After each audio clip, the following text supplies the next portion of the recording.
14. Oh my days, episode 14. Here's what's happening today. What's happening today is we are flipping the format ever so slightly. And we're going to have our guests, Dylan and Antoine, on straight away right at the start. We're going to talk about a whole load of stuff. We're going to talk about Smartcube racing. We're going to talk about top tier speedcubing stuff, WCA stuff. We're just going to kind of see where it goes. And then we're going to get, once those guys are done, because Dylan especially has got to be out of here, we are then going to move on to talk about just so much hardware stuff, like so much hardware stuff. I have a new GAN 15 review from someone who has had their hands on it this morning, which is exciting. New QiYi stuff, new 4x4s, new old stuff. Like basically China has UV coated 2021 as far as I can tell. So we're going to go and look at that. And we've got more FTOs coming. Welcome to everyone in the chat. The Cuboid, Miles, Not Me Cubes is here. Getting right in there with the Moyu simping. Moyu is the best cubing company. There is no contest. Googleplex, hello. David, welcome. Vladimir, welcome along. Is that Vladimir the clock guy? Yo. Fanticious, Double A Cuber, John Baxter, Official Timmy. Feeling sleepy in Edinburgh. Rubik's Scuber, welcome along. Okay, so let me just click on a button here and jump scare you with Antoine and Dylan. Welcome along to both of you. You can go ahead and unmute now, by the way, if you haven't already done that. Yo, how's it going? Yo, oh, and I need to turn your audio back up. So let me know in the chat if there is any problem with the audio, if you are unable to hear Dylan and Antoine. I think probably it would be a good idea to have you guys introduce yourselves, and we'll go from left to right as I can see you on screen. Antoine, would you like to introduce yourself? Feel free to flex whatever you need to flex. Let us know who you are and what you're capable of, frankly. Yeah, hi everyone. My name is Antoine. I've been cubing now for 15 years. It feels like a while now, and more than half of my life. I guess, most known for breaking one-handed world records in 2014, 2015. Kind of breaking the blindfolded world record in 2018. And then since then, yeah, we can talk more about that if you're curious. Yeah, I don't know that story. And since then, for the last 3 years, I've also been living in China. So I have some extra perspectives from there that I'm happy to talk more about today. Yeah, absolutely. Would love to hear that. Thank you so much. And Dylan, let the people know who they're talking to. Yo, I'm Dylan Miller. I'm currently ranked 11th in the world for 3x3 average. I've been cubing not as long as Antoine, but long enough to see him break world records. So he was like someone I looked up to when I was cubing when I started. So that's super cool to be on with him. But yeah, I'm just a current Moyu sponsoree. I stream on YouTube and I coach. That's kind of about it. Very cool. So yeah, we're well represented by coaches. So Antoine, of course, runs Cubing Life Academy, our sponsor, one of our sponsors here on Cubecast, and Dylan is a coach as well. And both top tier speedcubers. Right, real quickly then, Antoine, what's the story? What do you mean you nearly broke the blind world record in 2018? What happened there? So I broke the world record, but then it was broken like theoretically the same day, but actually it was like later because in a later time zone and on an extra. So an extra. That's super rude. Yeah. So you got like ketoned, but No, on another level. I thought I had it for a solid day and a half, and then after a day and a half, I realized that I actually never got it. Rough. So it was that. That's a keton, isn't it? I believe. We've had one of those in New Zealand with the clock world record recently. We had it back in the day with a Pyraminx oceanic record as well. That was very rough. Poor Jasper Murray. You guys must have heard of Jasper Murray, I assume, the Pyraminx god. He was on my team very briefly before he got snatched in the great Speedcube shop exodus that happened a couple of years ago, or last year, I forget. But anyway, both here representing Moyu, both here representing the Cubicle, and we're gonna open by talking about GAN. We've assembled the Moyu crew to talk about GAN, but specifically to talk about GAN SSL You two are both well versed in WCA competitions and in competitions in general. First of all, what was your kind of vibe? What was your take on it? On I guess the format of it all. And we'll start with you, Dylan, on this one. What was your take on the whole kind of shape of it?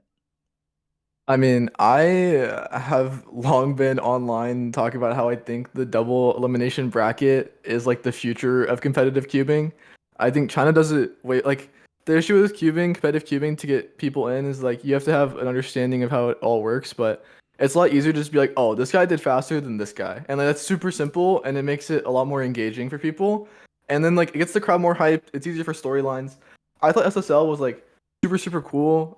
I mean, I was able to commentate the English rebroadcast of it, and like seeing the whole thing, it was like really great experience. Yeah, I think like the double elim bracket, if we just get more varying formats in WCA comps, I think it'll be huge for cubing. Yeah, it was really fun to see. Very simple to understand. It was like it was as close, apart from maybe Red Bull, it was as close as I've ever seen to something that I can imagine my mates watching. My mates who are not cubers. Was kind of my take on it. Antoine, did you watch? I assume you didn't go along? I don't know where you are in China. I don't know if you're anywhere close by. Yeah, so actually it's one of the like only competitions in the last few years that I actually watched live stream, and I watched Dylan's broadcast. So I want to say really good job for the commenting on that. It was really nice to watch, and like I have to say like it didn't disappoint. Both the competition and the commenting. So especially with like with Timon's streak there, it really made it really exciting to watch. I didn't end up actually going, although I was very close to the competition. But let's just say that Moyu preferred their sponsors not to go. And so I did not Fair. end up going. Ended up doing watching the live stream, but yeah, it was definitely a cool format. And I think something else that a lot of people might not be able to appreciate about that competition is all of like the logistics that came into it. So I mean, not just like the one final competition, but there's a lot of preparation.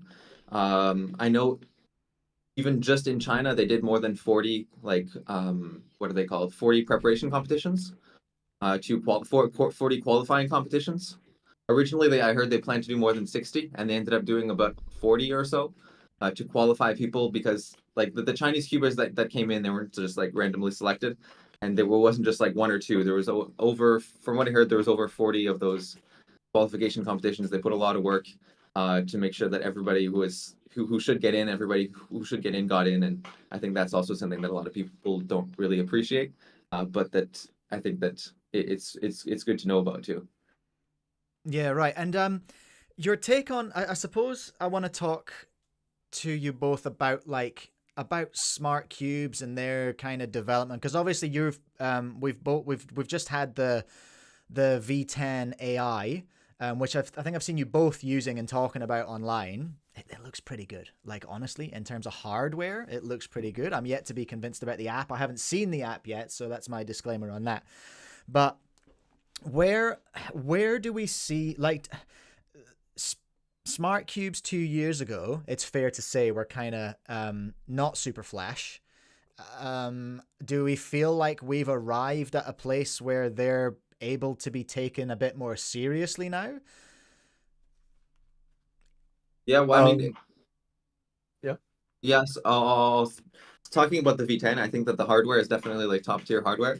It's basically the same thing as the regular So we've got a 3x3. cat attack, live cat attack. Sorry. Carry on, Antoine. Carry on. Yeah, so they're basically the same thing as their regular flagship 3x3, right? And so it's pretty much as good as you can get. And previously there were things that weren't quite different, but now they've recently released like there's a maglev version of it. It's basically the same thing as the regular 3x3. And then even for 2x2, Moyu is going to be releasing a smart 2x2 soon. Like I've tried a prototype. Ooh, And I talked about that when I was yapping about that one because we saw a video from Moyu that I couldn't understand, but yeah. there was a video from Moyu about that 2x2. Was the one that you got white with stickers as well? Because I thought that was very swag. No, it was a stickerless one, I think. Okay. I thought that was an incredible take for them to be releasing in 2024 a white cube with stickers. I was like, what are you doing? What are you up to? Smartcube. White The cube. first ever Smartcube has to be stickered. Yeah, I think so. I would love to see that. That was how we did it, not so long ago. So yeah, Dylan, passing that to you as well. Then, obviously, you were you had some unique insight in into commentating. There were some big tech issues on the software side, but Yeah. like from what I saw of what you were doing, it looked like you had enough to go on, right? In terms of what you were saying they were doing. Yeah, I mean, at least like I much preferred the way that they presented the solves last year because the Chinese commentators last year at least, you were able to, they like immediately after the solve. I think a good thing about smart cubes is that you get like a instant reconstruction, right? So you don't need to wait for any of this stuff, and so um, being able to like instantly look it back, and then I can say as a commentator and like the top level solver, I can like comment on people's decision making and say, okay, well, what they did here is really good, or maybe what they did here could have been better, and I think that's super huge for if we want cubing to become spectator friendly in the future. It makes the commentator's job way better. Um, like you said, like there is a lot of technical issues that I think need to be worked out. I don't think we can say we're in the age of the smart cube yet. I will say that the V10 AI that I've used, I've done like 4,000 solves on it. Have never had a desync once. I have had desync problems with like the GAN before, so like maybe it's just a company specific thing. But another thing with smart cubes that if you want to do smart cube comps, I think it has to solely be like a branded company comp. Because unfortunately, like I'm pretty sure there's discrepancies between, at least I was talking to my friends about it, but discrepancies between internal clocks on smart cubes. And so if you're doing a competition between multiple brands, it's very hard to ensure that everyone has equal timing. One of the benefits of smart cubes though is like it's getting rid of sliding and timer stop problems, and I think that's super proactive. And like eventually, I think smart cubes are the future. And I mean, I think it'd be silly to say like, oh, the WCA should just have like a verified sensor in the cube that all companies need to use if they want it to be competition legal. Like, it's just such a barrier to entry. So I think SmartCube like can exist. Just I think it's gonna have to be something outside the WCA. Although I would love a world where the WCA legalizes all smart cubes, and then we have like every single solve ever in the database like put on someone's profile, like stored to the cloud. You could click like any result, and then you could just see the reconstruction. Like I think that is ultimately what I want to see, but that's just such like a idealistic future. I don't think it's gonna happen. That's that's got a dystopian vibe to it, that one. Like there's just no hiding from your solves in that. That would be interesting. That would be really wild. I feel like that whole standardization of hardware, I feel like that would be such an overreach and an unmanageable overreach of an organization like the WCA. And certainly I don't know anything about the hardware inside them, really, if I'm honest. But I feel like, obviously, I hear what you're saying with the branded competitions, and I don't mind. Like, what is a smart cube competition other than a branding exercise, really? Because it's a company holding up their product and going, look at how much fun we're having with this thing, right? And I really hope that we'll see Moyu doing one, right? Like, what do you know, Antoine? You're physically very close to Moyu. I know you're at the factory quite a lot, speaking to the crew in there. What is your vibe? Do you reckon we're gonna see something similar from Moyu? I mean, I know that they have smart cube competitions and actually quite a few, but no international smart cube competitions yet. And I don't know if they have any plans on making one. What do the competitions look like that exist now? The Moyu ones. So they're actually fairly similar to like in-person competitions. They just like happen to use smart cubes, basically. Okay. And like, are they sort of spectator events in the same way as GAN have tried to lean into their one? Obviously, they've leaned really hard into making it this big production with the stage and everything. Arguably, maybe they could have spent some of that cash on making the app work a bit better, but I don't know. I wouldn't say that. That would be an awful thing to say. But like, do you reckon what do the Moyu ones look like? Can you watch them online? Can you watch them in person? Do they exist in reality? Yeah, I mean, they exist in reality, they exist in person. Mostly, they're not entirely Moyu competitions. And so typically the way that most of these kinds of competitions work in China, except for maybe that GAN competition, is that they partner with local like cube schools.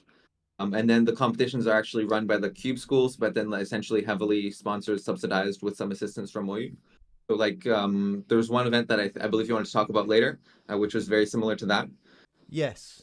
I'm just going to chuck something up on the screen that you will not be able to see because Boomer trying to work OBS. But I'm just going to chuck something up on the screen for our viewers, which is this video here, which is super loud. So it was it's from Moyu's official YouTube account. It's called The Cube Turns and Dreams Set Sail, which is a super useful title for those for us here watching on YouTube. But it just I couldn't tell because it looks like they're using those. I always forget the name. What's the name of that fancy timing setup we've got now, where there's like near field communication chips and things like that, and it's automatically submitting from the Time timers. base?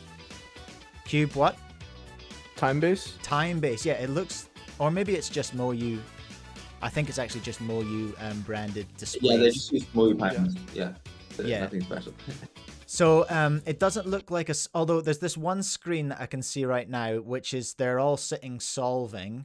Jodie Brewster's just made a cameo, but they're all sitting solving, and it looks like there's definitely a UI, an AI cube on the screen behind them. I'm sorry I'm unable to show that to you guys just now, but I don't know if you know the video I'm talking about. But is that like what? Essentially, my question, and I hate to dog on Moyu like this because I really like Moyu, right? I've got a couple of old GTS sitting up there, original V1 GTS, and I love them, always have. But what on earth was that video? Like, I just don't know what it was. Was it a competition? Was it a school? Was it a Smartcube comp? What's going on? So yeah, that was just an event. It was essentially a few days after the GAN SSL event. Yeah. And it was kind of all of the above.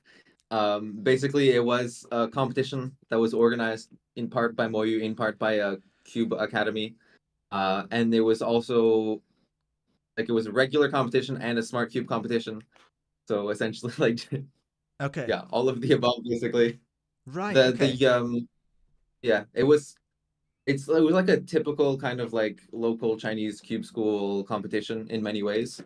Like in the way that there's all kinds of like weird events that there are not in the WCA, like things like Volcano Cube and like mirror blocks and that kind of thing. Whoa. Okay. And then there was also like Smartcube, but that was only a small portion of it. And then like in the awards, of course, there's in typical Chinese fashion, there's age categories for literally every event.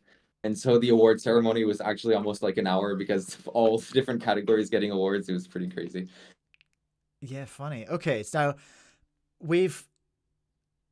I appreciate the clarification. Thank you so much. And we've clashed into sort of, we're going to just do a really ugly segue into something else I wanted to talk about there, because you mentioned that event, this event in this case, and that's not to bag on this event at all, but this event in this case, expanding beyond WCA into non-WCA events. And Dylan, you've talked a lot about something that the SSL did focus in on, which is kind of doubling down on 3x3, right? And I guess getting into this question of what makes speed cubing interesting for general public, for people who cannot solve a cube. How do we make cubing into something that they can watch and go, yes, I understand, I know what's going on? So I'm kind of just like leaving that out there as a broad topic, but do you want to talk on your vibe on that? Yeah, well, I think it doesn't need to be double elim bracket. I think for me, I think that makes it a lot more enjoyable. But yes, definitely, like if anything is going to break into the mainstream from cubing, it has to be 3x3 first.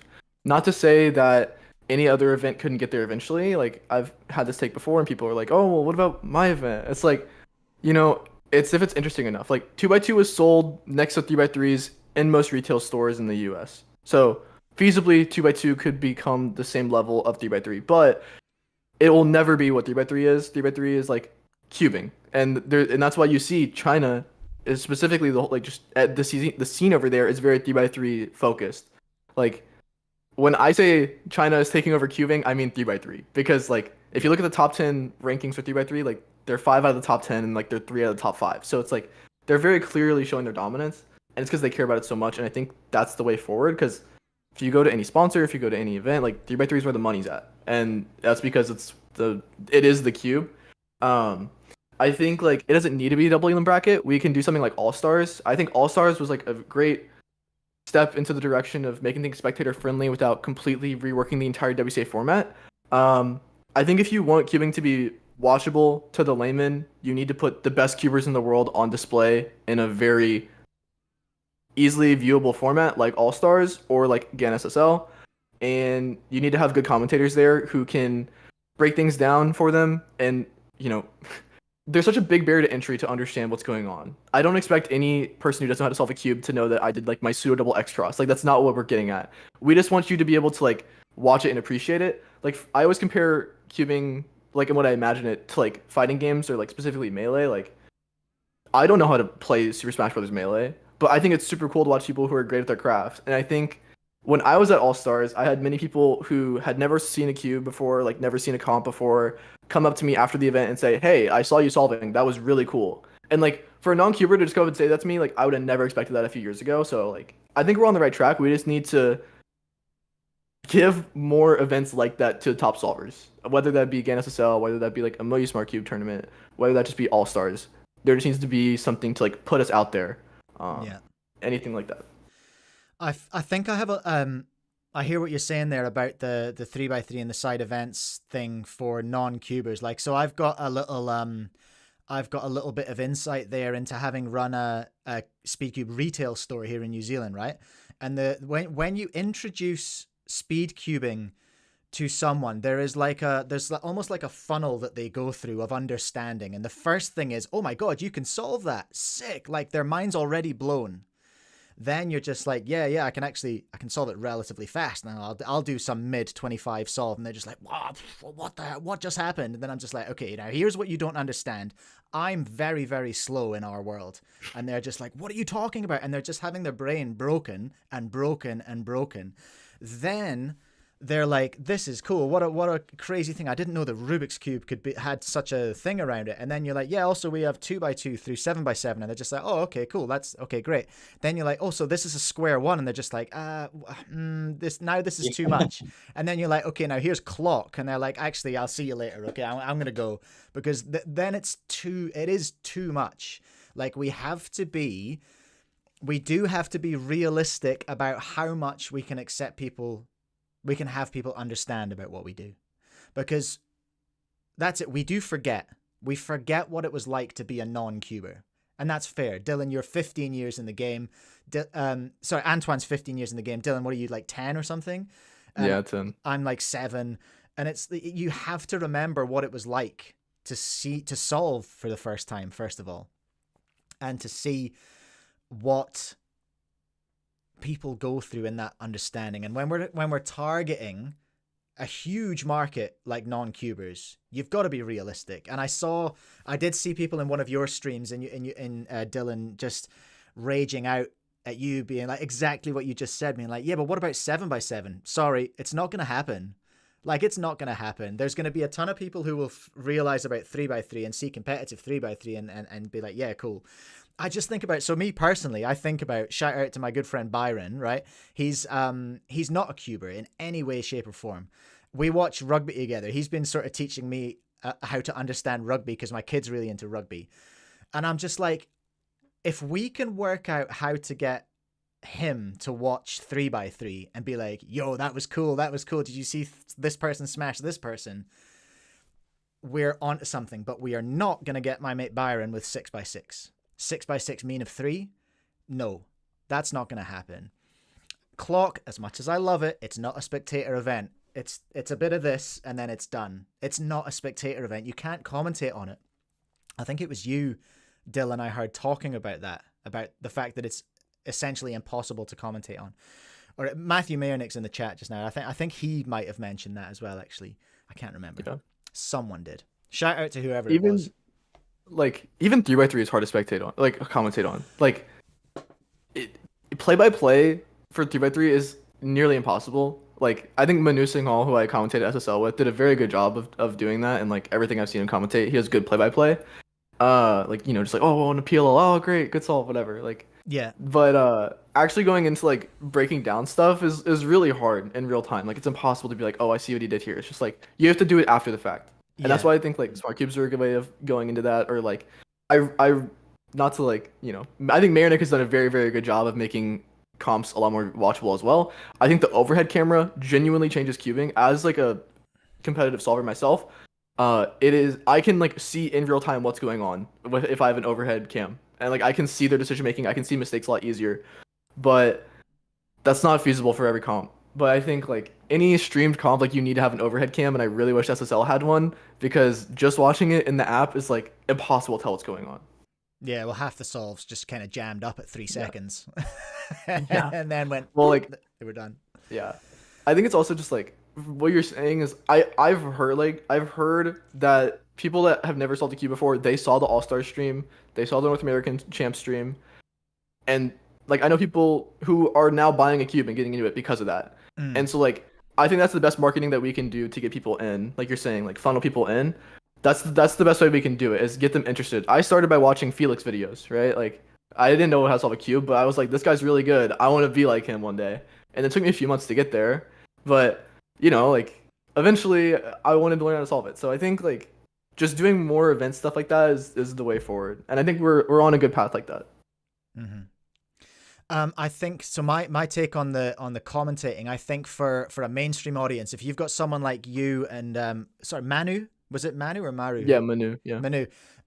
You've got someone at that level who's able to go, yo, double X. Oh, they did this in PLL. They did that, and then you need a layperson. I'm not pitching for a job, but you need someone to be able to then go, okay, so what does that mean? What have we just seen? So double X cross means this. Like you have to be able to, you have to dumb it down. You have to dumb it down as well, but we want to engage our real cubers as well as engaging people. So you need like good cop, bad cop almost in commentating. You need the top level analysis, just like in any other sport. This is not new. This is not an idea I've come up with. Right? Like in rugby or whatever like that, like in any of those sports, you have the people just analyzing things at this minute level, and then you have it broken down for lay people who are coming in, because that's making it accessible, right? Is my kind of vibe. Okay, so moving on from that, I wanted to just pick up on something you said there. I wanted to move into top tier cubing. And we're talking essentially to two people who are top tier cubers and are also in the business. You're in the business of speed cubing, right? You're both making money in your realms as coaches. And Antoine with Cubing Life Academy as someone who manages a team of coaches as well. So before we get into that, can somebody please expand on what? So over on this part of the world, I'm not exactly sure on what All Stars was. Could you give us a brief breakdown as to what All Stars was in terms of the competition and like the prize pool, perhaps? I don't know which one of you wants to take that. Antoine, we haven't heard from you in a minute. Do you know much about All Stars, or do you want to give that one to Dylan? I think Dylan would probably give a better introduction than me. Okay. Yeah, so I was at All Stars. It was a competition with you had to have a sub 7 average to qualify. It was the Tuesday before North American Championships. And it's essentially marketed as like the top 30 cubers in North America. Not necessarily, but sure. And yeah, it was all live streamed. It was only 3x3, the only event there, and it was held in the middle of the Mall of America in the Rotunda. So there's like that one. Okay. Yeah, there's like an amusement park right next to us. And like if you go back and watch the streams, there's like crowds of people. There's literally like a crowd of people right in front of you, and then there's 3 stories of like people looking over railings watching you. It's just a mall competition. Standard WSA format, but with all very competent high-level solvers. Needed to be sub 7 to qualify. And no one that got in was like a cuber who got sub 7 a few years ago and isn't sub 7 anymore. There was, I think, like at least 14 or 15 sub 6 averages attending the competition. Like very high-level stakes. Timon, Matti Hortowinaba, Luke Greiser, that was the top 3 podium. I got 4th. But Right. yeah, prize pool wasn't. I don't think the prize pool was anything like SSL. I don't even think there was that big of a prize pool. I can't entirely recall, but yeah, it was just a live streamed event, not that long, super quick and to the point, and I think it did a really good job of like showing cubing off, not only in person to people who had never seen it before, but also to like the stream. I'm pretty sure the stream got over like 1,000 viewers across everything, so that's also huge. Yeah, okay. And so was it a WCA competition? I know it was WCA Yes, format. It was a yeah, WCA it competition. was a WCA competition. Yeah, Okay, interesting. I suppose my question is going to come back to, which it often does with WCA. How did that go ahead? I like that it went ahead. I love that it went ahead. I think it's great. Why is it that it was a why is it happen now? Has it happened before? Does it align with what the WCA wants about participation for everyone and all that kind of stuff? What it just feels a little bit like, oh, this happened. That's cool. I love that it happened. But why is it not more of a thing? Because it sounds like a really, really quite a good spectator event, right? Like, Antoine, thoughts on that? Yeah, I mean, it's not the first of this type of competition from what I've heard. There have Okay. also been similar competitions with like very tough qualifying lines, and with top speed cubers attending. Why, as to why there are not more of this type of competition, I think it's because a lot of the WTA spirit is trying to get as many people as possible, kind of regardless of the speed. I think that's kind of been a theme in most WTA competitions, and kind of trying to have these elite competitions has been frowned upon by a certain portion of the community. But I do think that it is a very, very good complement to these all-inclusive competitions, which have people of every level. I think that if we want to grow cubing, it's important to have like those feeder competitions, and then elite competitions as well. Whether it's in the future we want to make regional championships to be kind of that elite level or not, I think that's something we can discuss as well. But I think that that's something that in the future it would be very good if we'd be able to do more of. Yeah, right. So the WCA is into it. Obviously, they're into making these kind of competitions. Where's the difficulty in making them? Because I get it. I do get the need for it, and I get why it would make a good event. My kind of vibe is kind of based on what you've said there, Antoine. I feel like the WCA is in the perfect position to be a feeder organization. It's a grassroots. Come on, everyone, let's solve cubes. Perfect. Easy, accessible, cheap events to go to. Um, where do we go to get more exclusive events? Yeah. Is that the WCA's remit or is that somebody else's remit? That's exactly what I was going to mention. It might be a little bit controversial, but I don't think that every review competition has to be a WCA competition. Yes. So if you want to make events, they don't necessarily have to be completely, following WCA rules within the WCA framework. We can also have different formats, just like SSL or other of that kind of competition. And we can definitely include the WCA as being, as you said, like a feeder kind of event where we get many people in, and people go in for the experience of being able to participate in the competition. But we can also have any other kinds of events as well, which are not necessarily the WCA. Yeah. And to make these events attractive to top solvers, like essentially the question is, where does the money come from? Dylan has spoken a lot about the idea of how it is possible to make a career from being a very, very good cuber. There seems to be a barrier somewhere in the US, especially, I So think. yeah, I can talk a little bit about what the situation looks like in China because it's a little bit different. Oh, So there okay. is a lot more, I guess you could say, a lot more money in cubing in China. So especially with the cube coaching teaching business. So in China, there's thousands of Rubik's like physical stores that teach Rubik's cubes. Thousands of them. Um, Definitely thousands. Last weekend I spoke to somebody who his company alone has 300 stores, over 300 stores, What? and near 15,000, more than 15,000 students. And that's just one company, and it's not like a particularly like important company in terms of. I'm just gonna double back there a second. You said you spoke to one person who has 300 Yeah, stores and 15,000 cubing students. yeah. We are cooked, eh? Yeah. Sorry, carry Yeah. on, Anton. But Carry on. I just want to mention like a lot of those, 15,000 students, they're not all like top level and they want to like do their best and be the best cuber. I mean, a lot of them are kids that are in these programs sometimes with their schools. So like they'll kind of bring their cubing classes into regular schools as like as what do they call it, like extracurricular activities.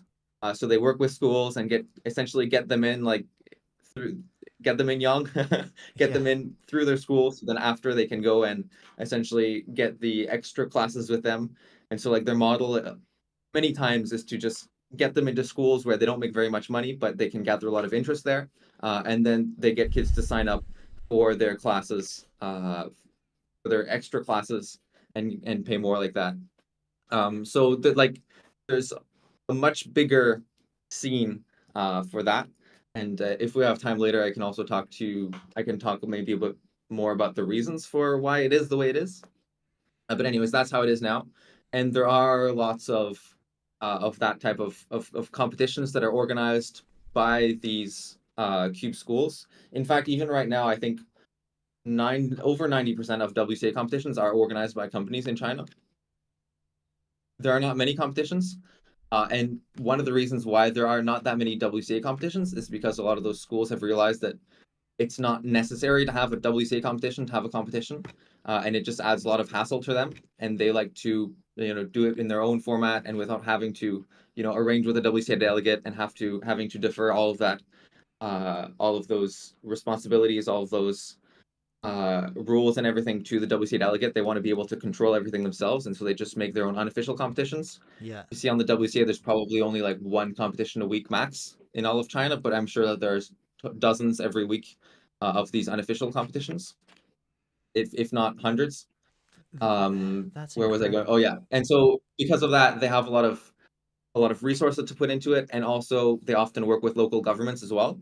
Yeah, I've So seen a like I lot of went to funding a competition. from local authorities going into competitions. Yeah, like last year I went to a competition that I think they said they had like hundreds of thousands of dollars in funding from the local government to make the local competition. Um, I mean, they didn't make it into a local competition. They made it into like a really big event that had a huge stage. They had like every timing station had a camera, and they were working on a system that would essentially like automatically film the solves and save them and project them. And they also had commentators. It was a really big thing. Hot dang. So Um, SSL is like not even close to the yeah, scratching the surface of what's happening in China. yeah, for sure. And I also know like there are different cities that work with their like what is it like they're like Bureau of Education, like what is it called, the organization in the government that's responsible for for the education. So like Right. they're all their schools, like some of them they work with those bureaus to create competitions. So like if you want to participate in a Rubik's Cube competition, like you contact your gym teacher, your PE teacher, and then they like sign you up for a competition, and then it's like an interschool competition. Like I know that's happened like a few different times for sure. Okay. This is information I was not expecting to get today, and I think I've just seen Dylan kind of die a little bit inside there. Take it Well, away, Dylan. I think it's interesting because this is essentially what Speed Stacks did in the US. Like Speed Stacks got in as like an extracurricular activity Yeah, in PE. Did it? So that's just what cubing did in China, which is crazy to think about. But like, yeah, that's absurd. I mean, it definitely makes sense why China has so many good prospects, just because they have a huge population, and then the amount of people that are even interested in it. Like, of course, a few of them are gonna hit big. Like, they're just gonna get goated. Like, it's there's just numbers. It's just gonna happen that way. Um, yeah, that's wild. It's just a numbers game. Yeah, I've just seen someone, Q pianist in the chat saying they googled a bunch of schools in China, and there are schools in China where cubing is part of the curriculum. Like, there's your problem. All right, there's your problem. That's crazy. That is almost. well, to the point where it is, like you say, you know, cubing will never be mainstream. I've seen people saying that in the chat. It is mainstream in China. It's in the school curriculum. It's happened. It's mainstream in China. I wouldn't put it as far as saying it's in the curriculum. Okay. I would say that it is in schools, and they're integrating in it as extracurricular activities, but not necessarily in the curriculum. Like it's not mandatory for every kid to have to be able to solve Rubik's Cube. Like I wouldn't put it that far. All right, I'll wind that back slightly. But okay, that's blown my mind slightly, and it's put me off my train of thought for what I was going to ask next. But my question is, I suppose my question is the same as it would have been before that. I was going to ask Dylan, although he may not have an answer for it now that we know that, but I was going to say, how do we achieve before competitions? How do we mainstreamify cubing? How do we get those numbers of people getting their hands on a cube? How do we do that? And I guess this applies to US and it applies to the West in general, you know? Yeah, I mean, for me, I think obviously a great way to do it is like I do know that there are nonprofits in the US that aim to teach kids cubing as like an after school extracurricular activity. Getting that and doing like the same type of thing as China's doing, I think would be great and would serve probably similar things in the US. Obviously, it's a lot harder to get it to that scale very quickly, but that would definitely be useful. The way that I've always thought that we get cubing more mainstream is we just stream more. like All Stars was a great event because I think it was super viewership friendly. Like I said, I knew people who'd never cubed before who now bought a cube because they watched the All Star stream. They thought it was super cool. That's it. I don't think you need to be able to understand a cube to think like, oh, that's cool. It's just enough to pique your interest and then get you at least to buy a cube. If you buy a cube, like whether or not you're gonna go through and learn it, like that's obviously a person by person thing. I think if you go through and learn it, you're gonna be in the community at least for a bit, no matter what you do. I think like the barrier to entry now is just that streaming cubing is very hard. Like from what I've been told, I'm pretty sure like the production companies that currently operate streams in the US, they are doing it at a loss, just because they want to see streams happen. But in my head, I think streams are the best way forward. Just because, like I said, when I started, I thought it was cool. I wanted to be one of the best because I saw Felix, and I was like, I want to be Felix one day. I think every kid, like, how do people get into basketball? They see Michael Jordan, they're like, I want to do a dunk from the free throw line. Like, that's all it is. You just watch the people at the best of their thing, and then you try to be like them. So, if we can find a way to publicize our top level solvers more, I think then we'll get more people in. That's why I think it's kind of silly that the WCA is against like elitist competitions or whatever, because I think that's the best way to grow the sport. Like if you see someone like watching the Olympics, like if you watch the best people in your country play basketball, like you might want to play basketball as if you're a kid, right? So yeah, just getting them on a stage where they can show off their skills, I think is great. I do know that cubing has been on like ESPN once or twice, not on like ESPN 1 or anything, but like ESPN like 8 or whatever. My uncle sent me a link or something, and you know they've been at a comp before, and it's somewhat there. But I think if we can just like it's already in like the culture of the US. Like you think of the 80s, you have to think of the cube. So I think getting in schools, I think that'd be great. More nonprofit organizations to teach kids cubing, that's amazing. More clubs just in general, and then just like promoting top level solvers. I think that's the best way to funnel people in.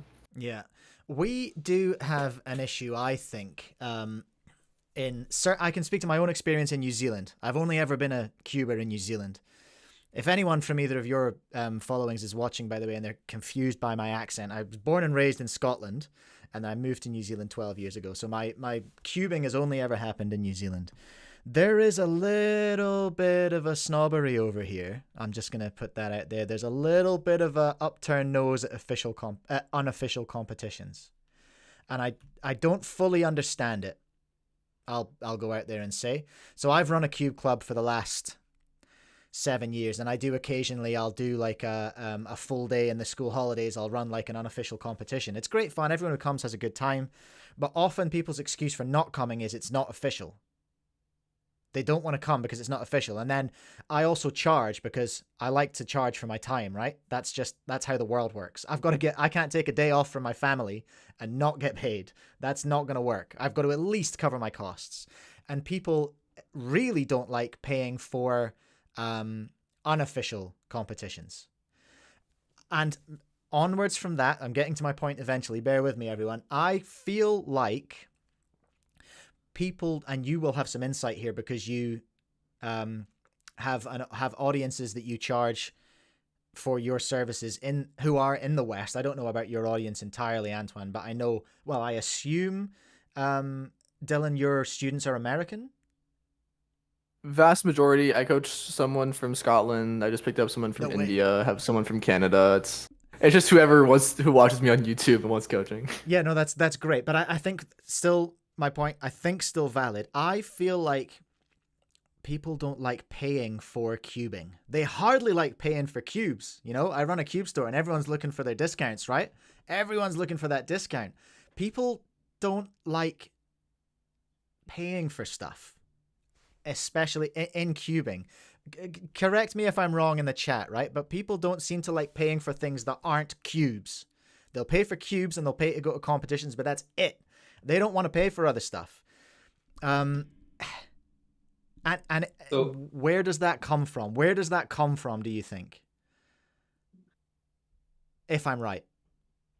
Yeah, I mean, I think that a lot of where it comes from is in the cubing community, being used to just going to competitions and essentially being able to access those top cubers and those who are very experienced just essentially for free, and being able to just get their advice from them just directly like that without having to, because I think the cubing community is also very open, and it's still small in a way that you might have a local competition where there's still somebody who's like a top solver that goes and you can access them very easily. And so it seems like strange to have to actually pay for that when you feel like you should just be able to get it by just talking to them. But I think that's also like a quality of when you have smaller, like maybe more niche sports or communities, that it feels like that's kind of a characteristic of it. But once a sport or a community grows, especially, and people get more and more professional, then more and more people will be willing to spend some money to improve. And I think that there's like a few different ways that you can look at it. Like one of them is to be completely honest, like one is the cubers themselves that want to improve, and the other one, and that's really important in China specifically, is the parents that want to give a good experience to their children. And in reality, like the parents are the ones who have the money in most cases. And so in that case, that's usually, like, if you're able to get the parents interested as well, that's when you'll be able to, get people on for cubing courses or coaching. Like, I mean, that's not always the case, but typically that's often like how it would work. Mm-hmm. Be completely like transparent and honest. Go ahead. Yeah, I think it's like obviously, like, there's just a ease of information in the community. Like, everything I've ever needed to get, or I'm like, someone said in chat, but like, top cubers now got the best without coaching. This is the first generation of people we've seen get good because of their coaching. And so it's like, if they did it, why do I need to do it? Why do I need to pay? I think there's some people who view coaching as like a means to become the best in the world. And as it stands right now, you are silly. Well, not entirely, but it's kind of silly to pay money to get the best in the world if there's no payment back for you to be the best. Like I'm saying, there's no money at the top level unless you're in China and you win SSL. So why would you invest $2,000 over the course of a few years to eventually become a coach, or like to be coached? It's kind of nonsensical. When there's money in it, I think it makes more sense. But I also think some people view it, it's the same as like guitar lessons or whatever. Like I know people who are literally just like no one guitarists, and like they charge more than I do for my top level cubing coaching. If you look at like chess or something, if someone was like my world rank and was charging coaching in chess, it would be multiple hundreds of dollars an hour to get that level of coaching. So I think the reason why it's kind of frowned upon is because there's not enough money to like justify being one of the best, or like people just don't. For people to coach, I feel like it would require a decent amount of money, and like a lot of people just kind of scoff at it whenever like something that is clearly worth their time to charge a amount that is worth someone's time, people think is like completely silly. If I want to add to that, I think that there's also a very important cultural aspect. So depending on where you are, like, and how like your views on a lot of different things. So what I mean by that essentially is that it might not necessarily be that there's money in cubing, and that might not be important at all. So I'll like take the example of how it is in China. There is maybe a bit of money in cubing for those who are really fast if you in competitions, but I, to be honest, I don't think that that's really an important factor. The main thing is that once again, that's the cultural aspect in China often is that by getting into cubing, essentially for parents, it allows your child to be special and to essentially be good at something. And so in the future, it makes it a lot easier for them to apply to universities, for example. And if they're essentially able to get extra points for these extracurriculars that they're really good at, and even if they're not the best in the world, right? If they just get like a decent result, they've gone to a competition and they can say that, you know, I've been certified whatever level, because there are like independent there are independent cubing certifications in China. I can talk more about that if you're interested, but so you can say like I have this certification, and then you get like extra points, you know, to get into university, to get into schools, and at the same time, like as a parent, I mean, you want your kids to be able to learn things that are, you know, that help develop their brain, that help them get improve at a lot of different skills, and that is often where cubing comes to be a choice. And so parents like will choose that they want to get their kids into cubing because they think that it's going to have a positive influence on their child, and not thinking about like how much money they'll be able to make specifically from cubing. I think in at least in China, that's I would say 99% of what people think of when they end up, you know, paying for cubing. Yeah. So like they might end up spending, you know, like tens of thousands of dollars without expecting to get a single dollar in prize money in return. Yeah, you're absolutely right. And it's not unreasonable. And I can speak, again, my experience is slightly different because I am a parent, right? I've got a 6-year-old and a 9-year-old. Yeah.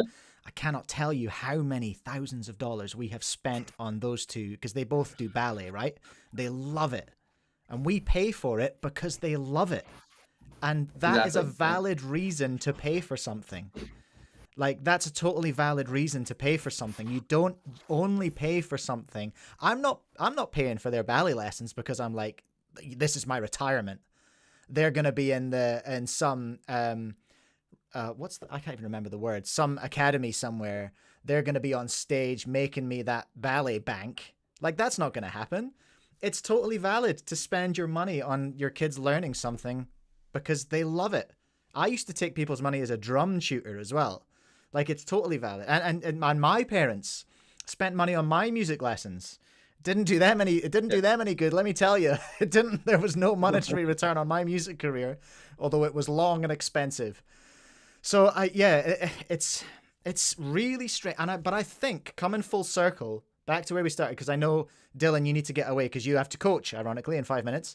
Coming full circle back to where we started, there is back to where Antoine broke everyone's brains. There is a massive cultural difference because cubing is held to a different standard in China, I think, in children's education than it is in the West. My own experience in New Zealand, Rubik's Cubes get banned in schools. And I think that's the same in America, right? Yeah, my school, the year before I transferred there, like in middle school, cubing was super big, and then kids were cubing in class, and they were like, okay, no cubes at school. So I had to do learning virtual. Things, damn it. Yeah, it happens. That's such a weird way to look at it. Stop learning things. So I would say, like, I think that it's normal because it disrupts from what you're learning in the class. Yeah, I get that. The difference is that you get to have an extra class specifically for cubing, right? That's like if you were to bring anything else, like if you bring a musical instrument to class and you just started playing, I'm sure it would be banned as well. Like, yeah, all right. Yeah. All right, I'll accept that. I'll accept that counter argument. Okay, Dylan, we need to let you go. Antoine, I'm going to let you go as well because we have been at this for an hour now. Thank you so much to both of you for coming and hanging out today. I really appreciate your input and your insight and your continued content that you're making. Antoine's given us the scoop from the Moyu factory always. Dylan's always got something to say on his streams, and, you know, usually a casual 3 as well. Didn't you get a 2? Was it a 2 you got the other day? I forget. What did you get? Yeah, I got a 288. A 288. That was hype. I was watching that one live. That was crazy. That was really cool. Hey, I am going to unceremoniously hang up on you guys now, but I appreciate you. Thank you so much for joining. And I'll catch up with what my chat are saying. Peace. Okay. Now, in the chat, Chaitanya, my school confiscated everyone's cubes. My Finland school banned the cubes. My school banned them. Elite Cubing Alliance. Mason, appreciate it. David, okay, there's some insight coming in from some, I think, people in China as well. Another aspect of kind of negative aspect is parents can use their kids' talent of cubing to flex on other parents. I can tell you I definitely don't use my kids' ballet experience to flex on other parents. I just try to not let them know how much I spend on freaking ballet lessons. Hey, this seems like a good time for an ad break, everyone. Oh, I forgot to press the music button. Psych. What's happened here? What's going on? Okay, I used my cameras. Oh God. All right, that was really fun and really professional, and now it's time for me to be on my own and mess things up. Go to Cubing Life Academy, everyone, and use code Cubecast for 5% off. Go and do the things you like to do. That's my alarm. I guess it's time for an ad break. Sure. Also, go to Speedcube Shop and use code Cubecast right there to get 5% off all your stuff as well. If you want to do coaching, you got to have cubes to do that coaching on, right? What are you up to? Of course you do.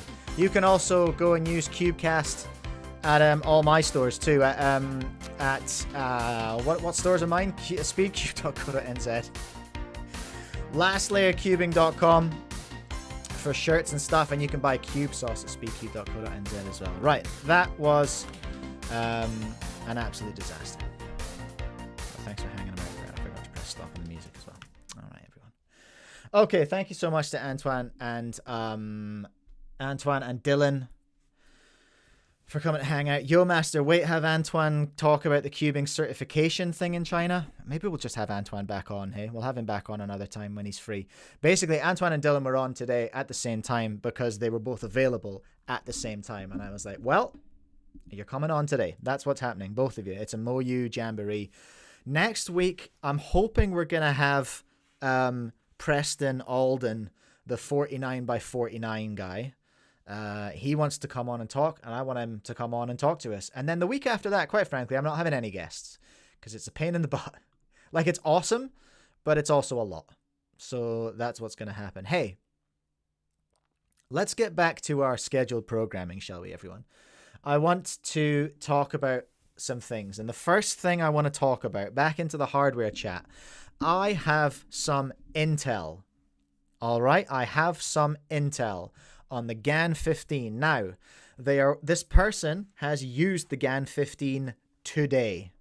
They are using it right now, and they have sent me some stuff about it. So they want to go on the record, but they do want to be anonymous.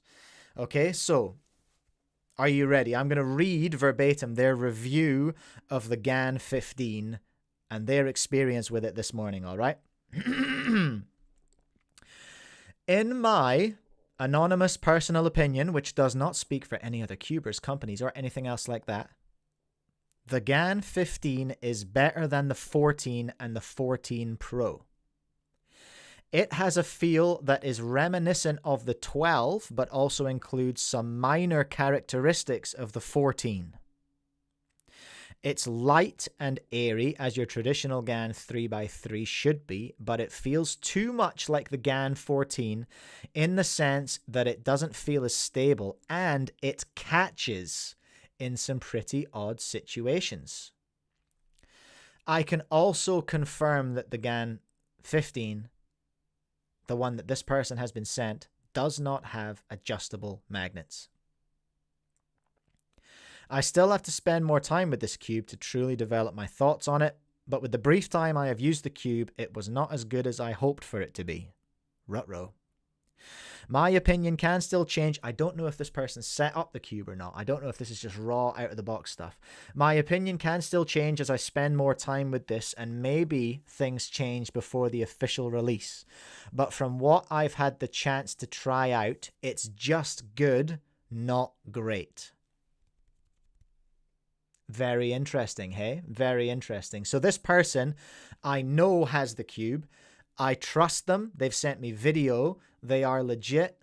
I will reveal who they are once it is okay to. Once they have publicly revealed their thoughts on the cube, I will let you know who they are. But that was some pretty exciting exclusive GAN 15 news today. So what I can tell you is that GAN 15 testers are arriving with more people now. Yo, thank you so much for subscribing. Who is that? Oh, Antoine just subscribed. Yo, busted. Busted, Antoine. Okay, so you, that is what we've learned about the GAN 15 today, is that the ones that are arriving with people today, in the West, I should say, I'll give you that much, do not have adjustable magnets, and only one version of the cube is being sent out. And so far, this person who is staying anonymous has said, it's okay, it's not amazing. So that's interesting, isn't it, everyone? That's interesting, isn't it? David, that's an interesting GAN 15 review. I agree. Okay. I have lots more things to talk about in terms of hardware today, and we're going to rip through it. We're not going to do any solves today because we're not. All right, you don't need to see that. And also my cameras are all goofed around and I can't be bothered fixing that. We're going to look at this, everyone. This is QiYi's Instagram account. Okay, so what has happened at QiYi is a couple of things. The first thing we're going to talk about is the QiYi QiYi M Pro Elite. A hexagonal warrior built for speed cubing. Powerful performance combined with stable output. And there's some music to go with this as well. Vibes. It's actually kind of annoying. So what this is, my understanding of what this is, they're yapping a lot of noise about it. What this is this. And this is the QiYi SCS Smartcube, of which I am a massive fan because it works very well as a Smartcube. This is the regular cube version of that with all the tech pulled out, okay? So this is kind of cool because this is QiYi kind of catching up with GAN and Moyu in one respect. Because GAN has the 12 UI free play, which is exactly the same as a GAN 12, is my understanding. Moyu has the Worm V10 AI, which is exactly the same as a Moyu V10, just with the tech in it. So now QiYi has given you the opportunity to have a smart cube you can rip on all day, and then have a cube that you can use in a competition legally, which is exactly the same hardware, which I think is pretty exciting. And for those of you in New Zealand and Australia, these are going to be appearing on pre-order on my store, speedcube.co.nz, later today. It's one of my jobs I've got to get to today. I've got a busy day this afternoon. So there you go. The QiYi M Pro Elite. So it's not glossy like the M Pro UV. But, and it's, something I don't know. I wonder if this is spring. It must be if it's exactly the same as the Smartcube. It must be. Well, I'll find out in just over a week, I guess, when they arrive. But that's exciting. QiYi M Pro Elite is the regular cube version of the QiYi SCS Smartcube. That's exciting for someone like me who uses that as their main Smartcube. So there we go. And while we're at it, while we're at QiYi, we got something pretty exciting coming very, very soon. So it's not come out yet, but I'm going to be on SpeedCube Shop's A Week in Cubing this week. And I was talking to Cam on there about loads of stuff. One of the things we talked about that Cam let slip is that he expects to see the Tornado V4 within a week. So Tornado V4 is happening, like imminently. And we've seen some really wacky promo about that on the Chi Instagram page. Old mate Gigi, is it Gigi? I forget. Their goofy little character that's in those baffling comic books. Is this AI Gigi? Who's this? Is this like... This is like Mecha Gigi? Is Gigi always mech? I can't remember. But anyway, Chi Toys just raging out going, when Tornado V4 expletives? Good question. Good question that they haven't answered. And then they put up this. If you weren't aware, this is a cipher, everyone, and it wasn't that hard to work out. XMDV4. And then just an absolutely unhinged comment up here going, we want more square one, not more 3x3. No, we don't. What are you talking about? Get out of here. Get out of here, Oscar Cubero. Get out of here. This is an insane take. We do not want more square one. We want the Tornado V4. And there's lots of people in here just getting confused. XMDV4 is a keyboard? Looks like an alright keyboard. I don't like a function line personally. But that's just me. And then as well as that, they have given us this one. James Zhu. What's Jim's last name? James at Chi.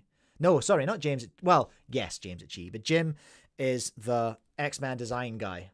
You get a little picture of Jim when you buy your magnetic clock from Chi. You get a picture of Jim grinding away in the studio, in the lab, cooking up some sick beats in the form of a magnetic clock. He's cooking away on that thing. That's our boy Jim. Jim, it's time to release TV4. Any insane takes on this one? Just ones that I can't say. I'm not reading that one out. Release the best cube of the year already, says Gabrielle. Please, with optional black internals. Remember when the Tornado V2 had black internals and then the the primary internals was the like special edition, the option? That was wild, hey. So yeah, James, listen, James, I'm talking to you directly here. Just give us a date. Just give us a date. I don't want three, I can't say that, vague posts about the fact that it's time to release it. Chi has made 3 posts saying they're going to release it, and then Cam let slip. You're going to have to trust me on that until the Week in Cubing comes out. Cam let slip that he's expecting it this week or next. I have not seen word from my supplier that it's happened yet, but we are going to see the Tornado V4 very, very, very soon. That is what we know. MangoCuber in the chat wants a white plastic Tornado V4. Maybe that'll be, you know how they always do a special edition? I think they should do the special edition of the Tornado V4. Either in mango yellow. Mango orange? Mango yellow. With stickers. Or they should do it white with stickers. For those of you who are brand new, who are like less than 2 years in cubing, the meta for a while, the real fashion for a minute, and no longer than a minute, was white cubes with stickers. My original Volk 3 up there, non-magnetic, is white plastic with stickers. And I think they might have been some of my favorite stickers ever. They were so thin and they got real chippy and looked real good. Right, that's that. Okay, we've talked about the GANCUBEOFFICIAL M Pro. We've talked about the GaNCUBE Tornado V4. Ooh. Do you like 4x4? Gang? Do you like 4x4? Are you not excited for the GAN 4x4? Well, don't worry about it, because there is a new Aosu WRM V4. Nope. 4x4 V7. Aosu WRM 4x4 V7. And if you look closely here, it's got lots of stuff going on that I don't fully understand. Double magnets in the center And then right in here, magnets inside these edge pieces, as well as magnets. Now, don't be fooled. Don't be fooled there. Don't be fooled. These are not corners. These are not corner stocks. These are, I think, are they centers? Oh, hold on a minute. I've overcooked myself here. These are either centers or they're the invisible edge bit. You know? And I can't really tell from this picture, because that would be interesting if the invisible edge bit on a 4x4. Hold on a minute. Do I have a 4x4? Yeah, right. Okay, so inside a 4x4, there's those bits that you all lose, right? In there. That's essentially a 5x5. That's the edge. The 5x5 edge is in there, essentially. Is that right? It's kind of like that. But it looks as though that piece might be magnetized around a ball core. So this is I think our first ball core 4x4. I think, which is pretty exciting. Develop T here, but those core magnets are inner 5x5 edge magnets. I think that's what I said. That means no matter how you turn the cube or do slice moves or wide moves, if the core moves, the magnets, the same amount of magnets will move with them. It's an awful lot of magnets. Rip, someone just bought the VIN. If you're a young person or of a religious disposition, don't read the comment I just highlighted, all right? Just for the record, YouTube, I'm not reading it out. So, yeah, there's a whole lot of magnets in there. There's another post as well. Hey, there's another one, which is just the box. An official photo of Aosu V7. Oh, this, it's known that there are 4 versions. I don't want to hear that, actually. I don't want to hear that. I don't want to hear that. I don't want to hear that there are 4 versions of a 4x4. Moyu, we need to talk. All right? We need to talk. Okay, so there's going to be an 8 magnet ball core and a 20-something magnet ball core. There's going to be UV. Far out. 4 versions. That's made me a bit sad. Can we dox this person based on their keyboard? Have we seen this keyboard before? I feel like I have. I feel like I've seen that keyboard before. What did I see in here? Somebody asked for a source. And this is something maybe I need to go and check out.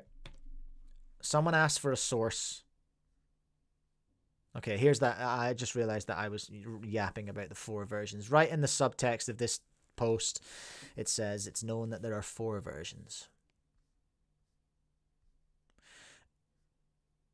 Real Uncle Frank, shout out.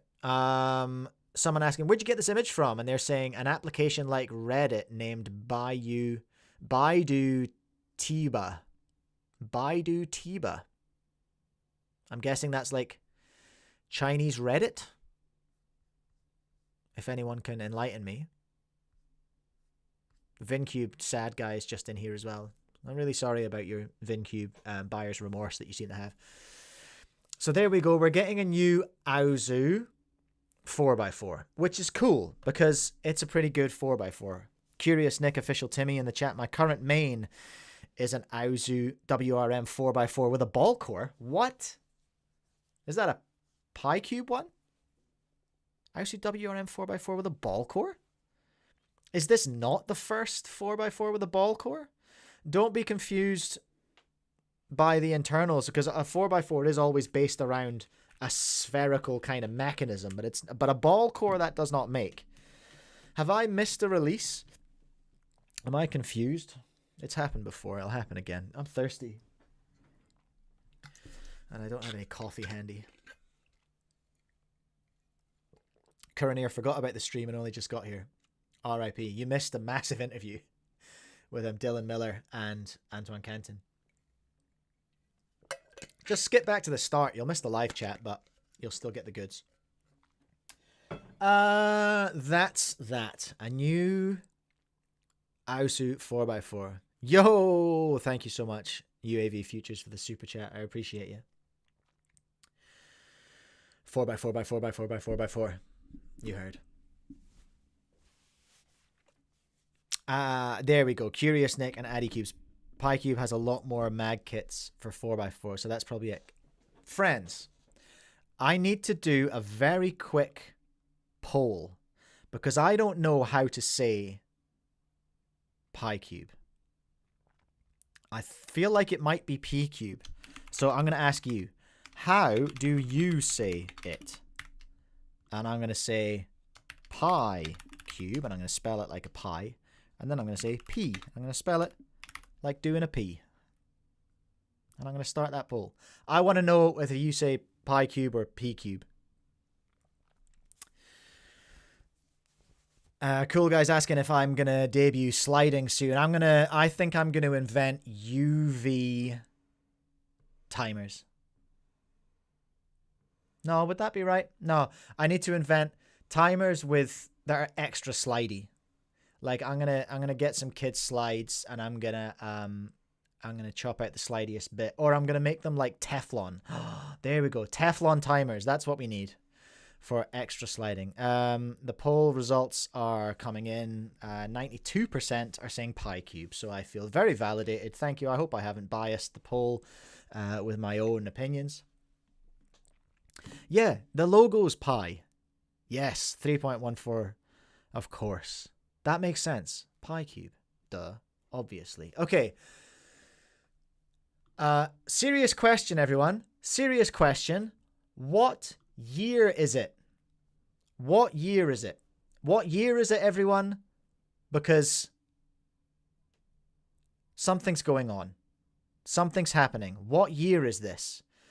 First of all, is it 2021? This is the YJ Zhilong 56mm, the mini magnetic 4x4. Everyone loves it. It's a banger. It's just been dipped in UV and re-released. Okay? First of all. Secondly, oh, why did that open over there? That's rude. Secondly, I'm trying to be outraged here. Chrome, can you chill? Secondly, UV coated YLM V2. First of all, I endorse this product or service. I love the YLM V2. I think it's great. With a bit of... I'm going to need Cam and Jaden to just not listen for a second. Have they gone? Okay, so a YLM V2 with a bit of silk.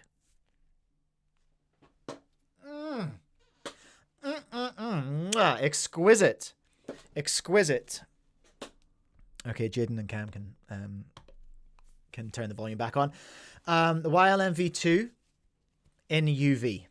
Okay, that's exciting too. You know what? I need to actually get Cam to send me some SCS loops because I've never used them. Sorry, I've never used them, so I don't know. I don't even know what the silk equivalent is at SCS, but I need to find that out. Maybe it's time I did a lube rundown. Maybe I tell you what, Cameron, that would be a good idea. I'm gonna get one of those sample packs on the way, and I'll do a live lube review, lube test. I did it ages ago with all the factory lubes and made people in the comments really mad because they didn't like the way that I was describing them. But I think maybe we can recreate that in a live stream as well. That'd be good. Okay, so what have we seen so far? Evidence that it's 2021. UV coated Zhilong 4x4. Never mind, apparently there is one. I can tell you that for a fact. UV coated YLM V2. That makes me happy too. What else makes me happy is this. 356M ME. Meh, I don't care. But this, however, this... Ladies and gentlemen, boys and girls, friends beyond the binary, particularly little Timmies who weren't around in 2020, 2021. This is again 356M, a legendary cube, one of the best-selling GAN cubes ever.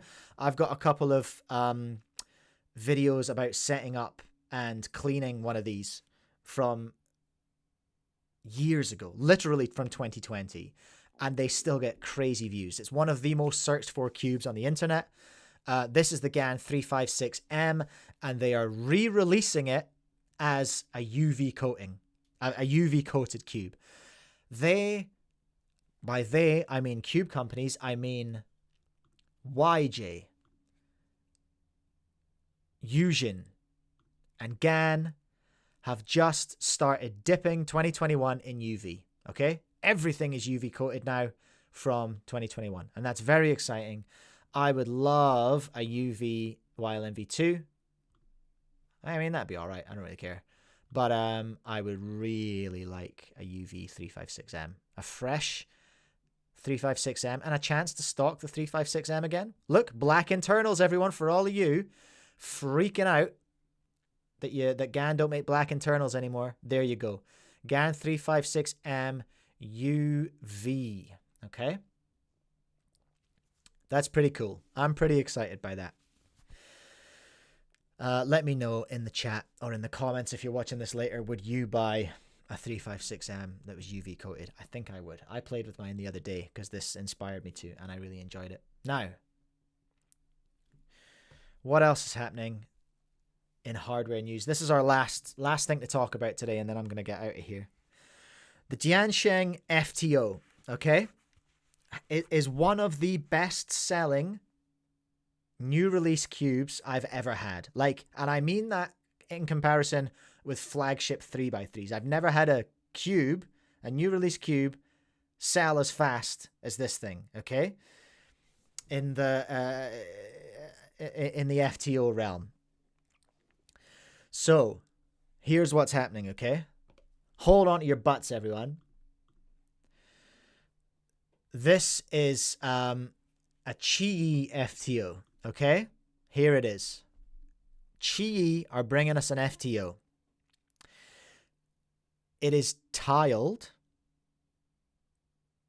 It is pretty angular looking, honestly. It's magnetic. I don't know if I love what I'm seeing. Am I being too like pessimistic here? But I don't like these.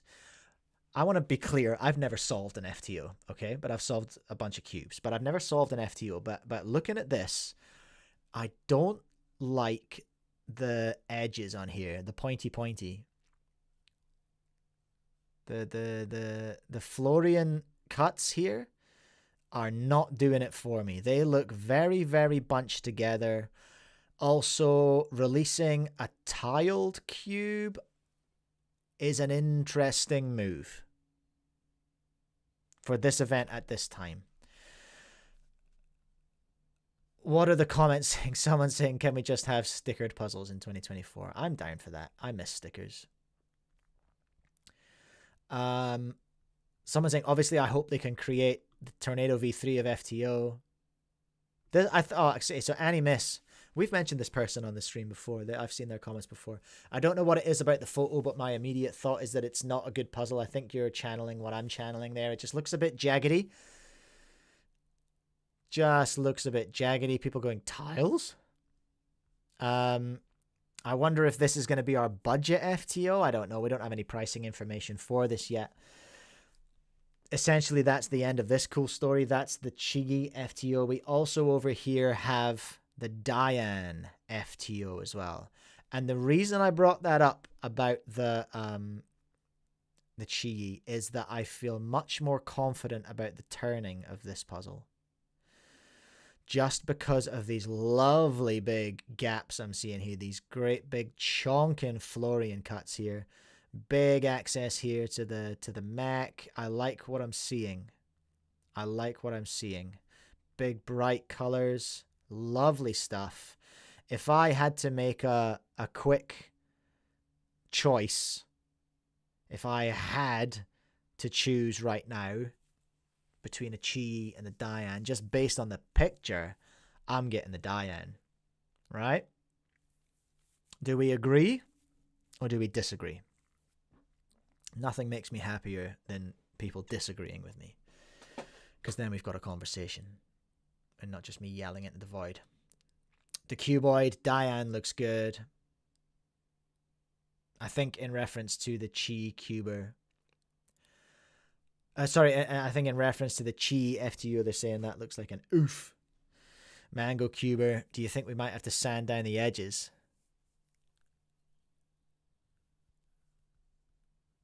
And stickered are better than tiles. I don't want to be modding anything right now. I don't want to be modding anything. Kuranier got an FTO the day before yesterday. My man. Was that from me, Kuranier? You're in New Zealand, eh? No shade if it wasn't. I don't really care. I just wonder. Because I know I've actually got them in stock now. Broy cubing. Honestly, the Diane looks better than the Diansheng. Yep, well, that remains to be seen. Whether it'll have the same popping issues as the Diansheng. We don't know because we haven't seen the internals yet. We don't know. But that pretty much wraps up all the hardware news for this week. What have we done? We had a big old chat with Dylan and Antoine. We didn't get near to all the stuff I wanted to talk about. Maybe so Dylan was only available today because he had a cancellation in his usual coaching schedule. So maybe if he gets another one in the future, we can talk to him more about the WCA specifically, because I wanted to get those going off. Check out Dylan's streams. He quite often just cooks about the stuff we were talking about today at a greater level than what we managed to touch on today.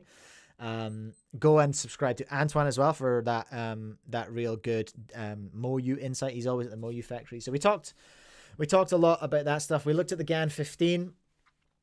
We talked about the GANCUBEOFFICIAL M Pro Elite, which I'm getting into stock. It'll be available for pre-order, I want to say today. I hope I can manage that. We talked about the Aosu 4x4 V7. I'm not happy about the fact that there's going to be 4 versions. That was genuinely a surprise to me. I hadn't noticed that before I got onto the stream today. I'd looked at that post, obviously, but we tried to work out, is it 2024 or is it in fact 2021? Jury's still out on that one. And new FTOs are coming from Diane and GiYi. All that remains is to do one last run of thanking our sponsors, SpeedCube Shop. Use code Cubecast at SpeedCube Shop to save 5%. Use the same code at Cubing Life Academy if you want to get one of their amazing courses. And you can also use that code Cubecast to save 5% off at speedcube.co.nz. That's my website where I sell cubes. You can buy cube sauce there. It's the lube I sell.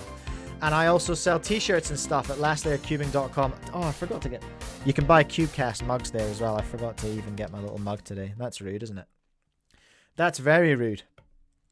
But I think that's it for today, everyone.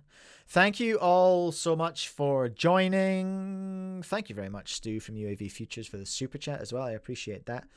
If you haven't subscribed, what the hell are you doing? Go and subscribe right now. So that I can be validated numerically. We're on the way to 4,000 subscribers. We're getting close, everyone. I put up daily videos at the moment. I think we're probably going to have more than daily videos this week because we've got quite a lot of things to chop up in the edit. Keep an eye out for me on A Week in Cubing, which will be coming out soon as well. I don't have the final say on when that one comes out, but it will be coming out soon. I appreciate you all. Have a great day. I'm going to go eat some breakfast. I might get Taco Bell. Is that wrong? Taco Bell for breakfast in my car? I'm just going to eat Taco Bell in my car for breakfast and feel good about my life. Thank you so much for joining, everyone. I appreciate it. I'm going to hit the end button now. Goodbye.